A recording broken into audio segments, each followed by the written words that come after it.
কাউকে আল্লাহ সন্তান দিয়ে পরীক্ষা করে, কাউকে না দিয়ে, ঠিক কিনা? কাউকে ধনী বানিয়ে, কাউকে গরিব বানিয়ে, ঠিক কিনা? কাউকে সাদা বানিয়ে, কাউকে কালো বানিয়ে, ঠিক কিনা? কাউকে ক্ষমতাশীল বানিয়ে, কাউকে দরিদ্র বানিয়ে, ঠিক কিনা বলেন? সবটাই পরীক্ষা, যে যে অবস্থায় আছে এটা পরীক্ষা।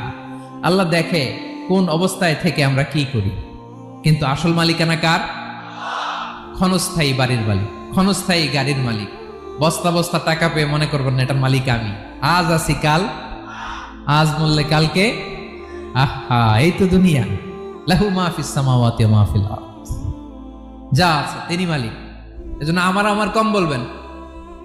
আমার আমার সব আমার, সব আমি খাবো, এরকম আছে না? নাই, বলা যাবে না। আমরা আসল মালিক না। এই কিছুদিনের জন্য আছি, মুসাফিরি জিন্দিগি, সফরময় জিন্দিগি। আজ আছি কাল নাই, চলে যাব। থাকতে আসি নাই, তাই না?